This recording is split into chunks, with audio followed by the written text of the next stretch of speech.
সময় গভর্নর ডাক দিয়ে বলেন, আমিরুল মুমিনিন, আল্লাহ আপনাকে মাফ করুন, আপনি কি জানেন না নবীর পিতামাতা দুইজন কাফের ছিল? এই কথা যখন বলছে ওমর ইবনে আব্দুল আজিজ তখন রাগান্বিত হয়ে গেলেন। তিনি শুধু শব্দ করলেন, কি বললেন? আমি যদি তোর জিভ কেটে ফেলতাম, আমি যদি তোর হাত কেটে ফেলতাম, আমি যদি তোর পা কেটে ফেলতাম, তুই রাসূলের আব্বা আম্মাকে কাফের বলতেছিস? তোর সাহস কত বড়! কি বললি? আমি তোর জিভ কেটে ফেলতাম, আমি তোর হাত কেটে ফেলতাম, আমি যদি তোর পা কেটে ফেলতাম। দুরহানা প্রমাণ, মুসলমানদের গভর্নর পদে তোকে রাখাই যাবে না। তুই কি করে রাসূলের আব্বা আম্মাকে কাফের বলতে পারিস? একসাথে বলা যাবে না আল্লাহু আকবার। আজকে যদি উনি জিন্দা থাকতেন তাহলে পৃথিবীর বহু এই সমস্ত লামাযহাবী শেখ যারা বলে রাসূলের আব্বা আম্মা কাফের ছিল, জাহান্নামী, ওদের জীব উনি টেনে টেনে ধরে কেটে ফেলে দিতেন। কথা বলে ঠিক না বেঠিক? কপাল ভালো যে মুসলিম মিল্লাতে ওমর ইবনে আব্দুল আজিজ আর দ্বিতীয়টা না।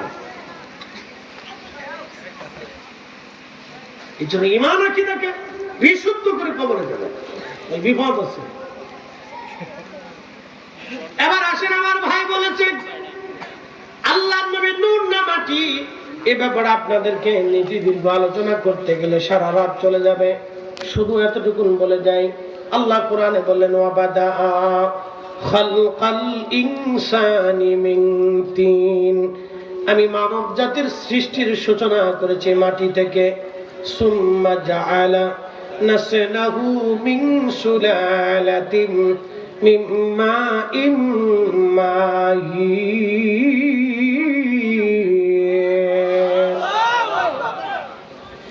আমি মানুষের বংশ বিস্তার করেছি মানব শরীর থেকে নির্গত বাবার পৃষ্ঠদেশ থেকে একটা পানি, মায়ের বক্ষ দেশ থেকে একটা পানি, মানব শরীরের নির্যাস পানির ভিতর থেকে আমি ওই ধাবমান পানি থেকে মানব জাতির বংশ বিস্তার করেছি। ছেলে দিয়েছি, মেয়ে দিয়েছি, নাতি দিয়েছি, পুতি দিয়েছি, আমি সংসার দিয়েছি, জীবন দিয়েছি।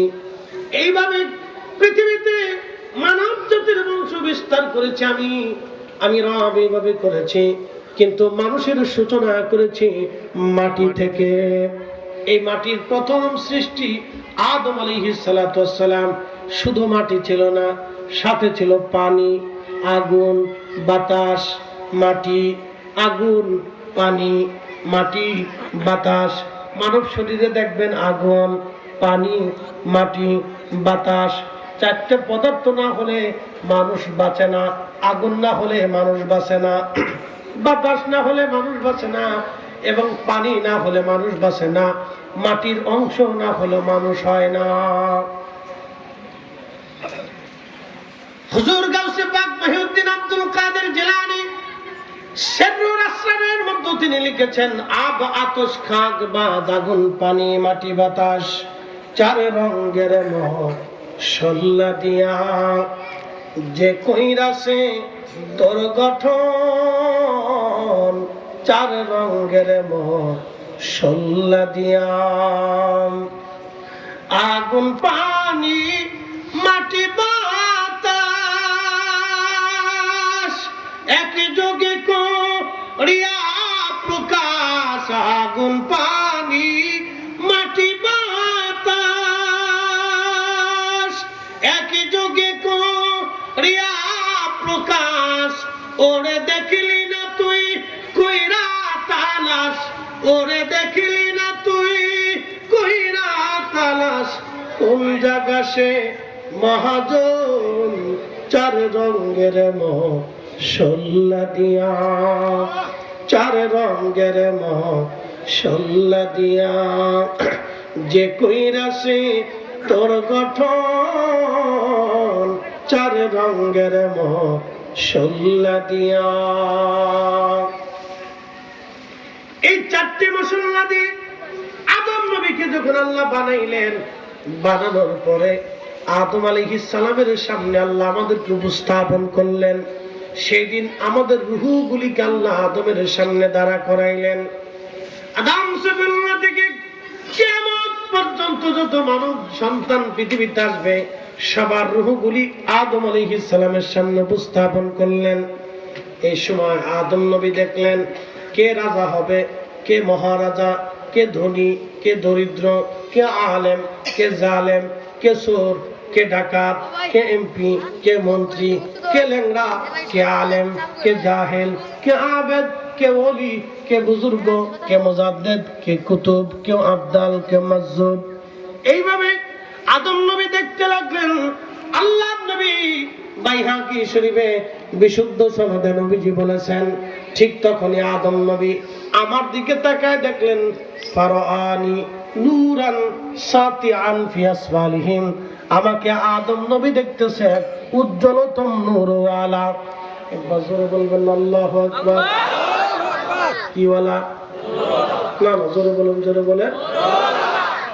আদম নবী যখন মাটি, আমাদের নবী নূর। জোরে জোরে জোরে জোরে জোরে বলেন, হাদিস বুঝে যাবেন। আদম নবী মাটি, ওবাদা খালকাল ইনসানি মিন তিন। আদম নবী যখন মাটি, পানি, আগুন, বাতাস, আমাদের নবী তখন নূর। ফারআনি নূরান সাতিআন ফি আসফালিহিম, এক উজ্জ্বলতম নূরওয়ালা, নূরওয়ালা, নূরওয়ালা, নূরওয়ালা। কি ওয়ালা? জোরে বলেন, কি ওয়ালা? আদম তখন মাটিওয়ালা। আদম কি ওয়ালা? নবী কি ওয়ালা? আদম কি ওয়ালা? নবী কি ওয়ালা? এটা বুঝে গেছে, সহজ। আর বুঝে আদম আলাইহিস সালাম জিজ্ঞেস করলেন, ইয়া রাব মান হাদা? কে? আল্লাহ। কে? এত চমৎকার নূরের অধিকারী কে? সুবহানাল্লাহ। আল্লাহ তখন বললেন, হাদা ইবনুকা, এই তোমার সন্তান আহমদ মুহাম্মদুর রাসূলুল্লাহ সাল্লাল্লাহু আলাইহি ওয়াসাল্লাম। একসাথে বলবেন মারহাবা। আদম কি ওয়ালা? মাটি। জোরে বলেন, একসাথে বলেন মাটিওয়ালা। হ্যাঁ, তোমরা বলো আদম কি ওয়ালা? মাটিওয়ালা। তখন আমাদের নবী কি ওয়ালা? নূরওয়ালা। আদম কি ওয়ালা? মাটিওয়ালা। তখন আমাদের নবী কি ওয়ালা? নূরওয়ালা। নূরান সাতিআন ফি আসফালিহিম। এই সূত্র বুঝলে সহজ হয়ে যাবে। আদম জিজ্ঞেস করেন, ইয়া রাব মান হাদা? আল্লাহকে। আল্লাহ তখন বলেন, হাদা ইবনুকা, ইনি তোমার সন্তান। বাবা মাটি, ছেলে নূর, তারপরও সে সন্তান হবে। ইবনুকা আহমদ মুহাম্মদুর রাসূলুল্লাহ সাল্লাল্লাহু আলাইহি ওয়াসাল্লাম। আদম শুনো, তার আরো একটা গুণ আছে, ওয়াল আউয়াল, সৃষ্টিগতভাবে সেই প্রথম, নবী হিসেবে প্রথম, মানব হিসেবে প্রথম। একসাথে বলা যাবে মারহাবা।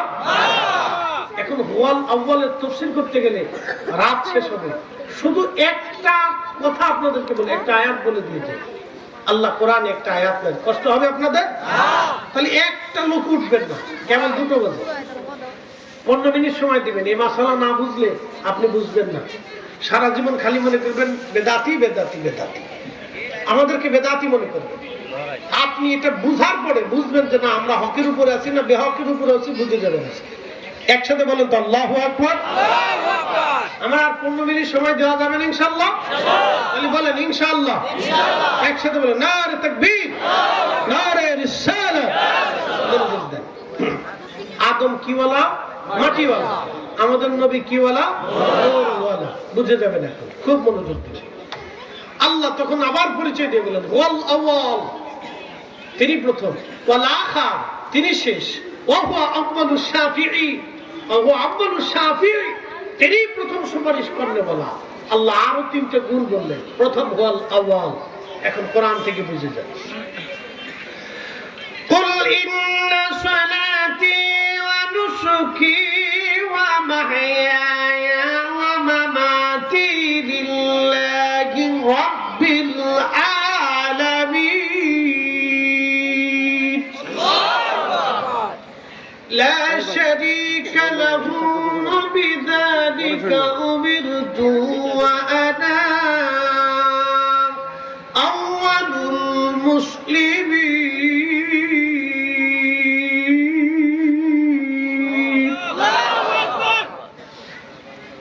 আয়াত আল্লাহ বললেন, হাবিব আপনি বলে দেন, নামাজ জিন্দেগি